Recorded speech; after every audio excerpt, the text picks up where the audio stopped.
quick video about some summer management on rows of trees. So this side I've already done, and I'll show you the leading edge of the work. So in the winter I prune, and the prunings go in a row on this side of the tree row and on that side. So in the middle you have this nest. The nest is beautiful soil where you can plant, and in this case you have a lot of running herbaceous perennials that run into that space, and so this is a good opportunity. I'm going to prune the Nanking cherries back a little bit, and this is a good opportunity to put more density into this space. This spot here doesn't have almost anything because you can't dig a hole here, it's just rock. But on top of that rock, over the years, there's actually this beautiful soil has built up. So now that I'm weeding out the roots of the perennials, I'm gonna be able to put a nice annual or jump into a perennial understory here with herbaceous things that I want more than the mugwort. So just a quick workflow is, here's the row of the prunings, and if I'm weeding things by the root, I pull them up all so that I have the roots in my hand, and then I put it like this, and so the roots are on the edge that I'm working towards. Pull up roots. That way, the previous roots get covered with the greens of the next row.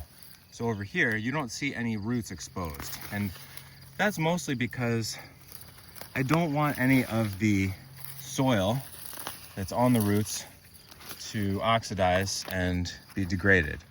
So this way we can keep that. Also, you really should do this because here's a pecan. I forgot about that.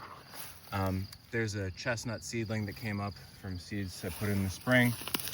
And you know, they like a little bit of shade when they're little, but they can't take, you know, this kind of intense jungle. So I just go down the row. If there's some prunings out of line, this is a nice opportunity to touch those up and get those in the row. Might seem a little bit over the top, but it's very useful and pays off because now you have access to this planting. I could put in annuals that will take up the space. I could put in basil, any leafy summer leafy green now that we're heading into the real summer season. I could even probably get away in this spot that has more sun with zucchini, summer squash, something that will really take the space and benefit from this available, beautiful soil. So this is the pattern. And in this area that's a little bit more shaded, I'll probably be transferring this over to Miyoga ginger because I have some Miyoga ginger pots. So I'll finish weeding out the herbaceous stuff, putting it in these rows, and then this inter-row space, this is just scythed on top of that. So now that woody biomass that's really high nitrogen, high nutrient, because it's ramial, all little sticks, is getting covered with greens that has a little bit of soil on it, and that can get the second scything soon to cover that. And we're gonna have these beautiful boundaries with nothing brought in. Everything here was just planted right in. So it starts to generate its own fertility and its own pruning biomass just based on the plants. This system of management has so many benefits. I was just thinking, not only, you know, we're looking for spaces now because it's late in the planting season, we're looking for spaces to put the next round of greens or the next round of summer squash or whatever it is. And all of a sudden you do the weeding and you're preparing these beautiful beds. So space opens up. Of course you save whatever you planted that's below those the weeds that you don't want there, and really gives you a chance to get in close and look what's going on. Gives you a chance to touch up and move the woody material off to the side. And now there's just like maybe maybe one more time I would have to come through this season and touch up on the mugwort, but probably really not actually. Maybe once, but that's it. And this is really, you know, I would say, let's see, it's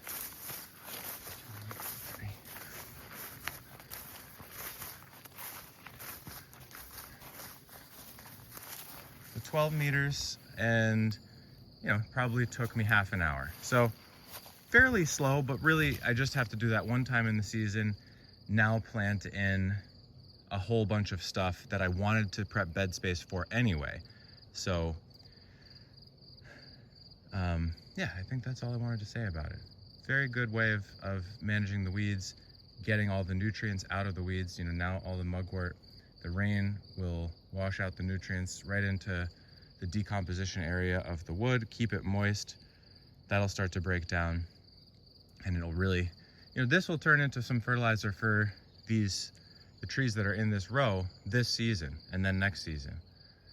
So opening up space, bringing light in, and now we're ready for maybe a little bit of summer pruning on the row. So that's what I do the first stage, and then summer pruning on some of the trees. Just one more step here is, now that the space is open, I just planted in a bunch of stuff, and I had prepared these pretty interesting, I don't know if this will work that well, but it was just an idea I had of seed bombs that are like a fast growing emergent, and then a whole bunch, probably 20 different shrubs and perennials and trees that are in the seed mix. So I thought of it as a quick way to add in diversity while planting plugs. So like here, I just planted in this castor, and it already has a catalpa and a maple germinating, and there's many other things in there to come. So it's sort of a quick way to retroactively put in seed bombs if you didn't do that when you planted the row initially. Of course, it will be a struggle because there's already a lot of canopy up here, so I don't know if the catalpa will be happy with that. Well, probably won't be.